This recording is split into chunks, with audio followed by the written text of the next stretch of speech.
more on that, we want to turn to Professor Eilat Шинער. She is the Deputy Director General of Blood Services at Magen David Adom, and she joins us from Ramat Gan. Thank you very much for being with us today. Thank you, Ariel, very much for having me. So first of all, congratulations on this new facility that's been in the works for quite a long time. My first question to you is, why underground? The new facility in Ramle, the Marcus MDA Blood Services, is really for us a dream come true. We had to do an underground facility which will be protected at all times because of the neighborhood we live in. We know that military escalation and missiles coming from either Lebanon or Gaza or elsewhere can reach Tel Aviv and can really endanger the blood center, the current blood center that is right now in Ramat Gan. This center that we are working in, the old center, was built in the 80s. Of course, nobody thought that there are going to be missiles or war reaching the center of the country. But we've learned throughout the years that it does happen. So that's why we built the laboratories in an underground facility which is completely shielded against conventional, chemical and biological attacks. So Incredible. We can continue working there regardless of what's going above our heads. Incredible. And I believe the first time there were missiles on Ramat Gan was during the Gulf War in 1990. But since then, of course, as you have mentioned, reality has changed, and we get missiles from Gaza and missiles from Hezbollah in the north, etc. Let's talk about blood in Israel. When was the last time that there was a blood shortage in Israel? I know every once in a while I get a message, and I guess everyone here in Israel, of someone specifically who is in need at a specific hospital, and people are called to go and donate. You have a big blood bank. Why do these shortages occur? First of all, the shortages that relate to a specific blood type, like O positive, that is a blood type that can be given to anybody. Even when you don't know the blood type of the patient, you can give them O. So we always call the O's to come and donate blood. The Rh negatives, which are very rare, then we can call them to donate blood. But actually, the only time that we had a most severe shortage was during COVID, during the Omicron variant, and this was January this year, when there were so many infections in Israel. People were either sick or were exposed to somebody who was sick. So we experienced for the first time during COVID a shortage of about 2 weeks. But then with the help of the Ministry of Health, we actually changed a little bit the rules of donor deferral, and we could come back with a good inventory back again to treat everybody in Israel.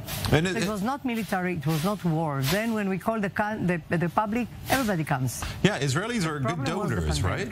We're good citizens, and, right. and everybody. And when we're called upon a task like that, we arrive. What's happening behind you? Can you describe to us?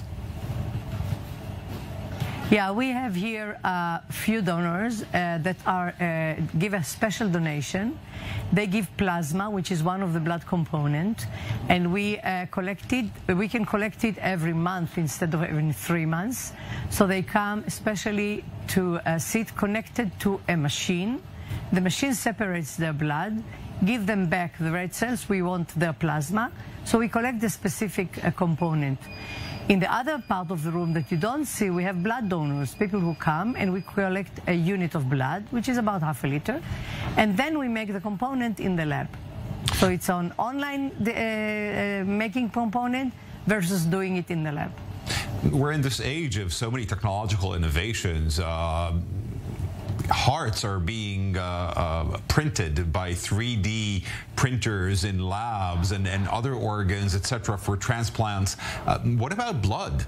Are we nearing the stage where you won't need people in order to get blood donations, but will actually be manufacturing blood in a laboratory? It seems that it's not that easy. When we talk about these cells that have no nucleus, and the only thing they need to do is carry oxygen, it seems that it's not so easy to imitate them. And companies in the world, since the Korea War, looked at the way of blood substitutes unsuccessfully, I would say, in most of the cases. The only hope that we have is these companies that take stem cells, you know, these stem cells that these cells that you can tell them what you want them to do. You take stem cells, you tell them you want them to become blood, and then you can manufacture them. This is still in research. We are all looking forward that they will be able to make it. But I'm not sure it will happen, I would say, in the 10 or 15 years to come. So we still need each other. We still need good people who are volunteer, men and women, to come and donate blood, regardless of if they are Arabs, Jews, secular, religious. Everybody can come. And LGBTQ people as well, thanks to Minister of Health Nitzan Horowitz this year, and a revision that you have done in your arrangements for the general population, correct? Sure, because we actually wanted to allow everybody who wants to come and save life to do that. With the explanation that we give today, with the knowledge, education of donor, and especially with the tests that we have, which are very, very good and specific. And every unit is tested for diseases that can be transmitted by blood, like HIV or hepatitis or even West Nile virus. Then we can be sure that these donors can participate and in saving life and do that for a patient in Israel. So anyone can donate and arrive there in Ramat Gan, or arrive at the new blood bank in Ramle?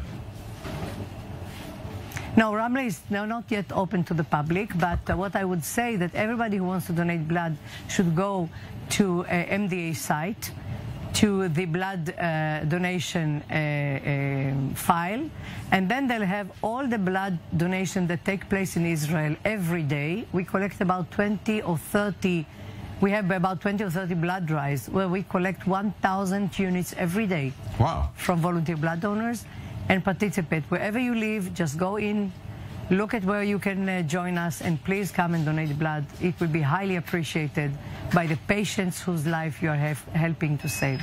Okay, lovely. Professor Eilat Shinnar, thank you very much for joining us today and for finding the time to share those insights on your new facility in Ramle. Congratulations on that, and on so many more topics. Thank you very much, Professor.